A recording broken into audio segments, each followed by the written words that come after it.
Hi everyone, Kelt here, bringing you my thoughts on the British royal family, and today I'll just catch up a bit on what I'm seeing on the mainstream media. Most of you know that I've been putting out some repeating back-to-back videos on my live stream. This is a 24/7 live stream, and it's purely for newcomers who haven't seen the older ones. And as I've been asked for this, and also some of the older viewers appreciate going back over some of this stuff, I'll be running this 24/7 hopefully, and I'll still be putting out frequent videos on the current events. So nothing's changing. There's just going to be a choice of both. I'll be trying to change the stream maybe once a week so that I can cover all my earlier videos. So I might work through them and put about 5 or 6, 7 or more and run them for about a week. But as I said, I'll still be putting out these new ones. And I also have a stream running on my Kelt Creates channel for those who are interested in that. So go to my homepage on the YouTube channel and you'll find that. So back to what's going on now. And I'm wondering why the Daily Mail is again bringing up stuff about the alleged birth. They are referring to Harry's book Spare and talk about this very miraculous and very undercover birth which seems to take place of Archie. Meghan managed to give birth and sneak back to Frogmore Cottage all within 2 hours, whilst Harry finishing off a canister of laughing gas while Meghan's bouncing on a birthing ball and walking around and leaping, Harry says, into a birthing bath, and also munching on a takeaway. Why didn't they just go the whole hog and have champagne as well? The whole thing is absolutely ridiculous. We've covered this before, but the Daily Mail is bringing this out again. Why, we ask? In my opinion, it must be being brought out again and again because the truth is coming out. People are questioning it more, and maybe the whole thing will be addressed. The comments are absolutely brilliant in the article.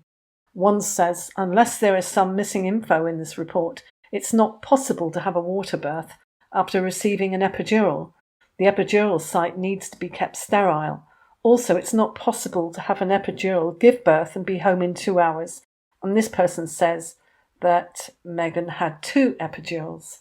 All of that is true. There are some saying, why are the papers pushing this fairy story again? Meghan is most definitely being trolled.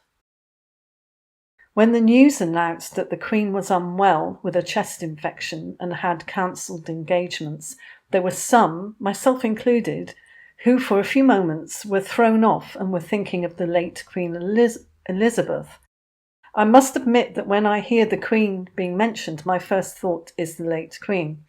It still takes some getting used to, but there are those saying that Camilla is not Queen, that she is only the Queen Consort.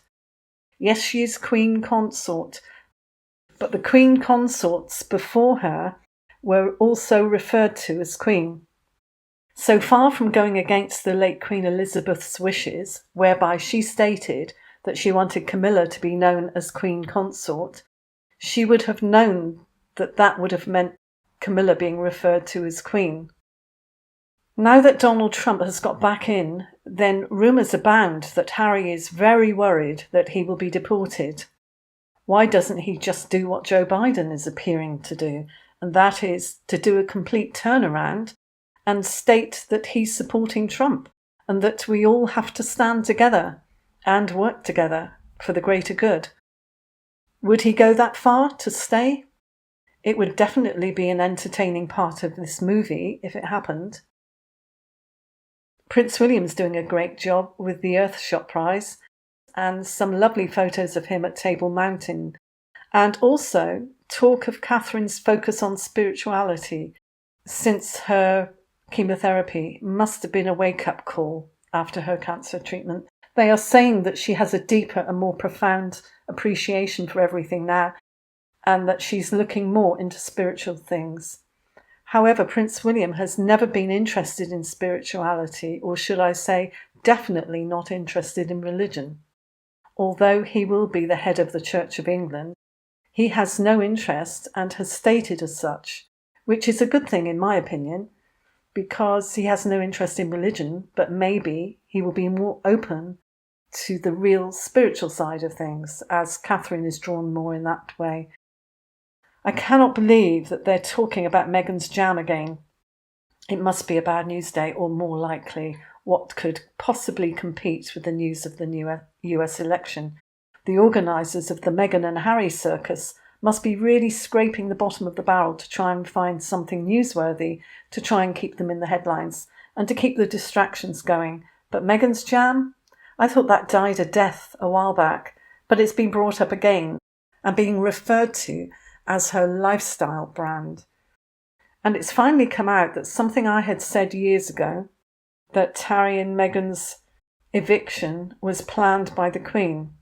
It's out in GB News now, and you can be sure that it will be talked about by all of the mainstream outlets before long. Just like Meghan's miraculous birthing of Archie is in the headlines now, and it is definitely a very ruthless trolling of Meghan by the papers. So the King has severed financial support for his brother, Andrew, and basically kicked him out of his home, although he has offered him smaller accommodation and financial support when and if Andrew moves out. So he's cut off Andrew's $1 million a year allowance, and yet he and his wife Fergie still needed to borrow money by other dubious means from other dubious people. So Meghan's branding of American Riviera Orchard is suffering now because a rival brand has filed a trademark protest. So they're saying that the brand is too similar to the Royal Riviera product line. So this is the height of Meghan's problems at the moment. It looks like she's got 1 month left to respond to this now. But as always, what does she do? She changes things like most people change their underwear. She changes her branding. And there's talk that she's considering switching up the name of her lifestyle brand to avoid this happening again. This is just a distraction as everything else is regarding them. They have a knack of choosing a name and then they ruin any hope of it ever achieving anything by exploiting it and messing it up, never coming up with the goods, just like the Sussex brand.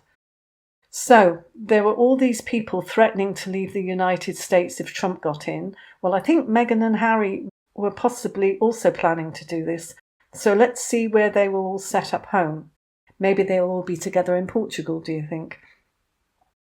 I think the best thing that Trump could do, because he does love to troll, and that would be to offer Harry a position, something that sounds really good, but where he could keep a really good eye on him, make him feel important and watch what he does with it. Some ambassadorial role, maybe. Just a thought. What do you think? Let me have your thoughts and I'll see you in the next one. Thanks for watching. Bye.